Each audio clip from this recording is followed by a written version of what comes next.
Semoga yang subscribe diberikan rezeki melimpah dari jalan tak terduga.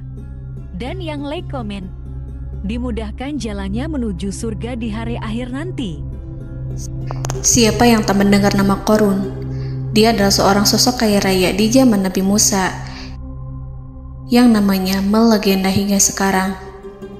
Kisahnya diabadikan dalam Al-Quran, bahkan menjadi peribahasa atau ungkapan di masyarakat guna menggambarkan seseorang yang mirip dengan tabiatnya atau menisbatkan harta yang ditemukan terpendam dalam tanah sebagai harta Qorun.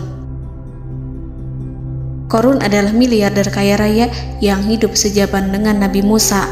Saking kaya rayanya, Qorun setiap kali keluar dari rumahnya, ia didampingi dengan 300 pelayan laki-laki dan 300 pelayan perempuan. Qorun juga dikawal oleh 4.000 pengawal yang diiringi 4.000 binatang ternak ditambah 60 ekor unta yang khusus membawa kunci-kunci gudang penyimpanan harta kekayaannya itu. Itu dilakukan semata-mata sebagai bentuk kesombongan bahwa dialah manusia paling kaya, paling terhormat, dan memiliki pengikut setia. Ia merasa lebih mulia dibandingkan Nabi Musa alaihissalam. Orang-orang tentu saja akan penasaran seberapa banyak harta kekayaan Qorun jika pengawal dan pembawa kunci gudang kekayaannya sebanyak itu. Lalu berapa banyakkah harta yang dimiliki Qorun yang disimpan di dalam gudangnya tersebut? Sebelum saya melanjutkan, dimohon untuk menonton video ini sampai selesai supaya tidak ada kesalahpahaman dalam memahami isi cerita, serta mohon bantu channel ini semakin berkembang dengan cara tekan subscribe dan silakan tinggalkan like serta komen positifnya. Semoga dukungan pemirsa Risalah Kehidupan bernilai pahala dan menjadi wasilah dimudahkannya segala urusan pemirsa sekalian. Pemirsa Risalah Kehidupan, di zaman sekarang banyak orang yang mengistilahkan rezeki yang tak terduga dengan istilah harta Qorun. Lalu dari manakah sumber harta kekayaan Qorun yang sangat luar biasa itu? Serta di manakah Qorun dan hartanya ditenggelamkan? Siapakah Qorun dan bagaimana kisahnya dengan Nabi Musa?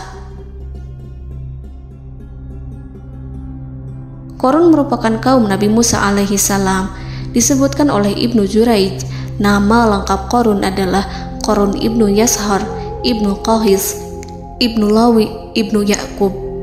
Ia merupakan putra paman atau sepupu Nabi Musa alaihissalam. Pasalnya, Nabi Musa alaihissalam sendiri adalah putra Imran, sedangkan Imran adalah putra Qahis. Dengan kata lain, Qorun masih satu kakek dengan Nabi Musa alaihissalam, yakni kakek Qahis. Ia adalah umat Nabi Musa yang taat. Tidak hanya memiliki banyak harta, Qorun juga termasuk orang yang cerdas dan berilmu. Ia menguasai ilmu duniawi dan ilmu ukhrawi, dan tercatat bahwa Qorun adalah ahli di bidang kimia.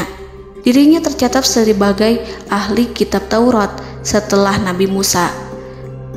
Kepandaian Qorun dalam ilmu agama membuat dirinya sering disebut dengan ilmu nawir, atau orang yang memberi cahaya dan penerangan.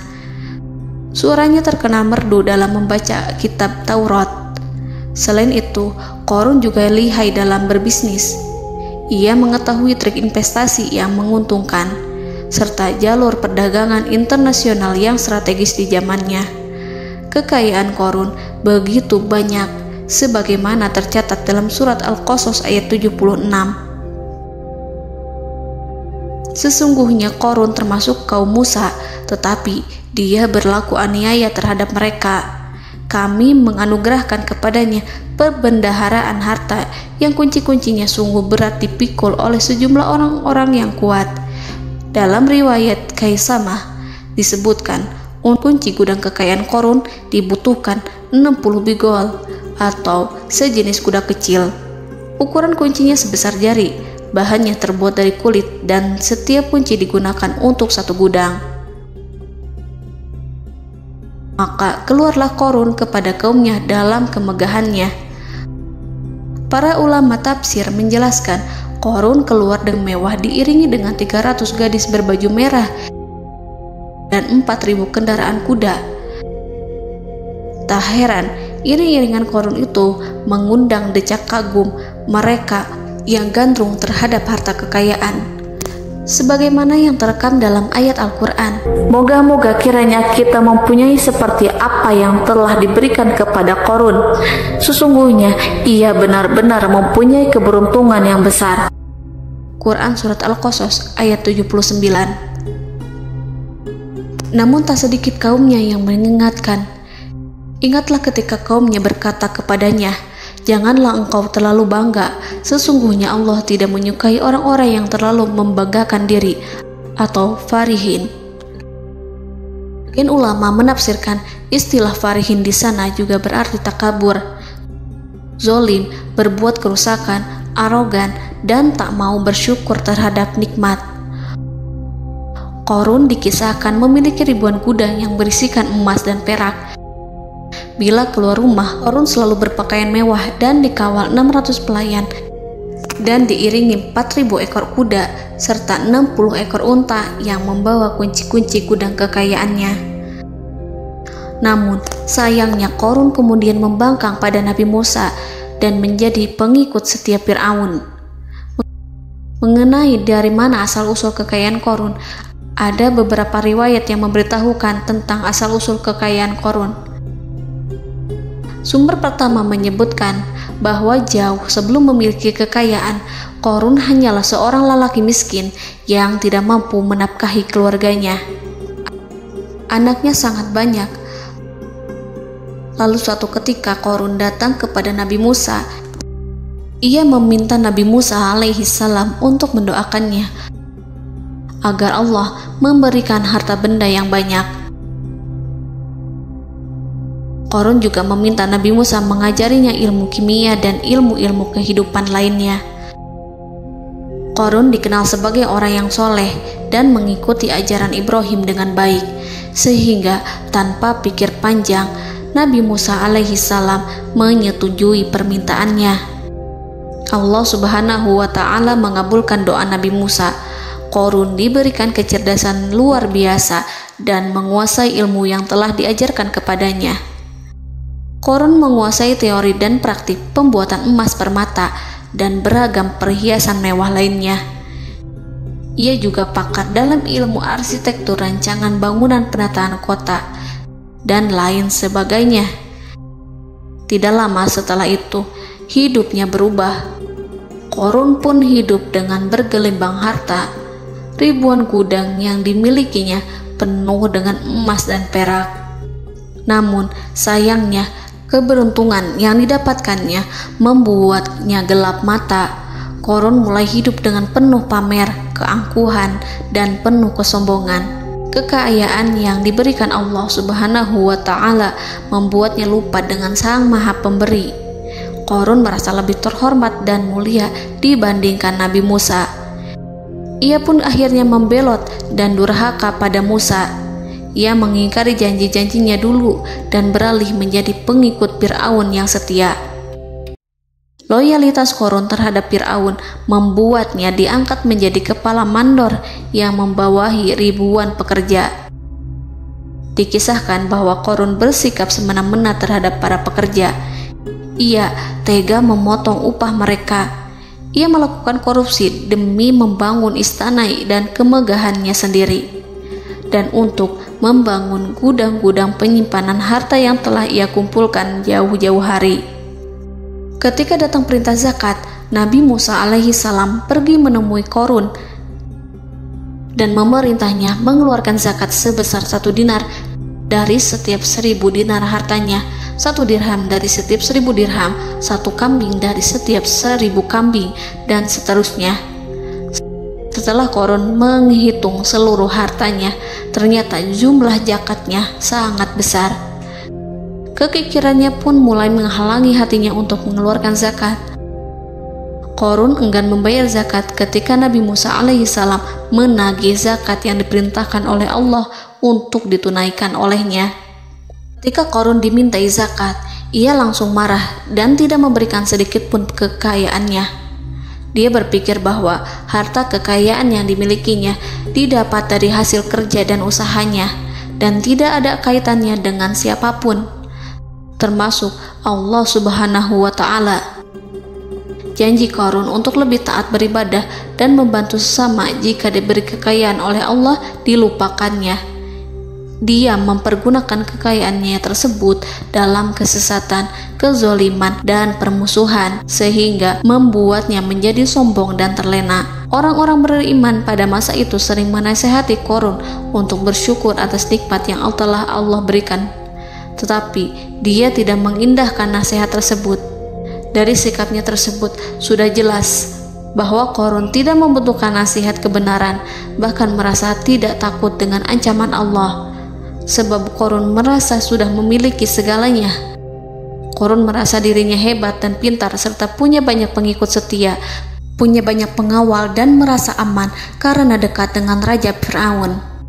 Qarun berkata, "Sesungguhnya aku mendapatkan harta ini karena ilmu yang ada padaku."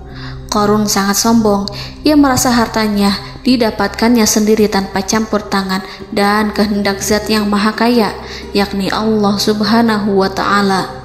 Apakah Qarun lupa ataukah ia tidak tahu bahwa Allah telah membinasakan orang-orang sombong sebelumnya yang bahkan lebih kuat darinya, yang lebih kaya darinya, yang lebih banyak pengawalannya, lebih kokoh dan tak terkalahkan dibanding dirinya?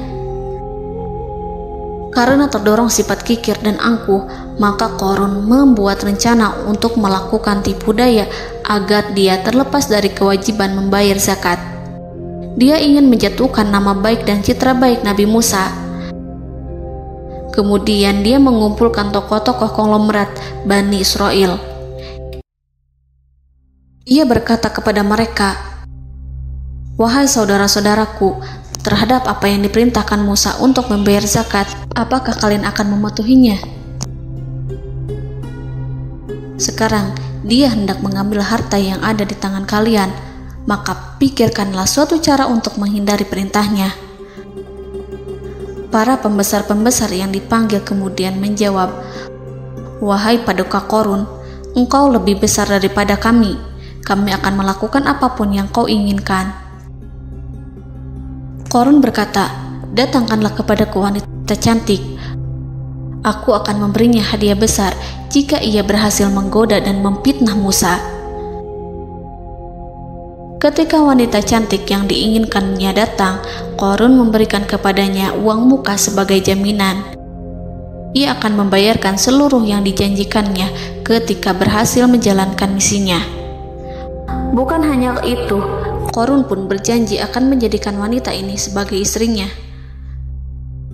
Keesokan harinya, Qarun mengumpulkan Bani Israel. Setelah itu, Qarun menghadap kepada Nabi Musa seraya berkata, "Orang-orang menanti kedatangan Anda, sampaikanlah saran dan nasihat kepada mereka." Nabi Musa kemudian keluar dari rumahnya. Ia mulai menyampaikan nasihat pada umatnya. Di antara nasihatnya, beliau berkata, "Barang siapa yang mencuri, aku akan memotong tangannya. Barang siapa yang memfitnah, aku akan mencambuknya sebanyak 70 kali. Barang siapa yang tidak mempunyai istri dan dia berbuat zina, maka aku akan mencambuknya sebanyak 70 kali. Adapun barang siapa yang memiliki istri dan ia berbuat zina, aku akan rajam dia sampai mati." Qarun kemudian berkata, "Apakah ini juga berlaku untuk Anda jika Anda sendiri yang berbuat zina? Apakah Anda akan menerima hukumannya?" Kemudian Nabi Musa menjawab, "Ya, meskipun saya sendiri yang melakukannya." Maka kemudian Qarun memanggil wanita yang telah dibayarnya. Wanita itu berdiri di depan Nabi Musa dan Bani Israel yang telah berkumpul, mengaku sedang hamil karena berhubungan badan dengan Nabi Musa. Maka marahlah Nabi Musa atas fitnah kejam yang diarahkan kepadanya. Kemudian Nabi Musa melakukan sholat 2 rakaat, lalu mendatangi wanita itu dan menyumpahnya agar mengatakan siapa yang menyuruhnya. Wanita itu menjadi ketakutan. Ia bergemetar di depan Nabi Musa dan mengaku bahwa yang menyuruhnya adalah Qarun. Lalu wanita itu bertaubat dan meminta maaf kepada Nabi Musa. Seketika Nabi Musa bersujud seraya berdoa kepada Allah agar menimpakan azab kepada Qarun. Allah memberi wahyu kepada Musa bahwa bumi telah dijadikan tunduk kepada perintah Nabi Musa. Kemudian Nabi Musa berkata kepada bumi, "Wahai bumi, telanlah Qarun beserta kekayaannya, habiskanlah semua." Kala itu Allah menurunkan wahyu kepada Musa alaihissalam untuk memerintah bumi apapun yang diinginkannya. Begitu Nabi Musa alaihissalam datang dengan wajah sangat marah, barulah Qarun merajuk, "Wahai Musa, sayangilah aku." Sementara Nabi Musa alaihissalam tak bergeming. Beliau lantas berkata pada bumi, "Wahai bumi, ambillah mereka." Seketika rumah Qarun mulai bergetar. Qarun dan antek-anteknya mulai dibenamkan hingga bagian lututnya. Rumahnya ikut turun sedalam lutut. Qarun kembali merajuk, "Sayangilah aku Musa." Rumahnya kembali berguncang. Kini Qarun dan kawan-kawannya kembali terbenam hingga pusar. Demikian pula rumahnya. Qarun terus merajuk, "Wahai Musa, sayangilah aku." Sementara Nabi Musa alaihissalam kembali meminta bumi, "Wahai bumi, ambillah mereka." Rumah Qarun berguncang lagi, sementara Qarun dan kawan-kawannya terus terbenam hingga bagian tenggorokannya. Demikian pula rumahnya. Qarun lagi-lagi menjerit, "Wahai Musa, sayangilah aku." Namun Nabi Musa alaihissalam tak bergeming. Beliau terus meminta bumi menelannya hingga akhirnya Qarun dan kawan-kawannya hilang seluruhnya ditelan bumi. Tak lama setelah itu Allah berkata, "Wahai Musa, apa yang membuatmu bersikap demikian? Padahal demi kemuliaanku, andai dia Qarun berdoa kepadaku, niscaya aku akan rahmati. Maka kami benamkan dia beserta rumahnya ke dalam bumi, maka tidak ada baginya satu golongan pun yang akan menolongnya selain Allah, dan dia tidak termasuk orang-orang yang dapat membela diri." Quran Surat Al-Qasas ayat 81. Lalu di manakah lokasi ditenggelamkannya Qarun beserta harta bendanya? Konon berdasarkan kepercayaan beberapa masyarakat setempat, Qarun ditenggelamkan di sekitar sungai atau danau Moris yang terkenal di kota Payom, negara Mesir. Qarun konon mendirikan istana dan di tempat itu pula ia ditenggelamkan. Dahulu, Qarun berkeinginan membangun sebuah istana, namun tidak diizinkan oleh Fir'aun jika istana itu dibangun di samping istana Fir'aun. Terlebih, Qarun juga tidak ingin membangun istana di tengah pemukiman Bani Israel yang terletak di tanah Jasan. Fir'aun pun memberikan tanah di wilayah Fayom. Kemudian di tepi sungai Payom inilah Qarun membangun istananya yang megah, dan di dalamnya ia membangun Al-Khunuj, gudang penyimpanan harta berisi emas dan perak. Salah satu bukti arkeologis yang dapat dijumpai di lokasi tersebut adalah runtuhan bangunan yang diduga sebagai tempat tinggal Qarun yang berjarak sekitar 2 km dari Danau Qarun. Menurut beberapa sumber, bangunan yang masih berdiri kokoh tersebut adalah benteng yang dibangun oleh Qarun. Namun ada juga yang mengatakan bahwa bangunan tersebut adalah tempat tinggalnya. Wallahu a'lam. Semoga kita semua dijadikan orang yang Allah mampukan menjadi orang kaya namun tidak seperti Qarun,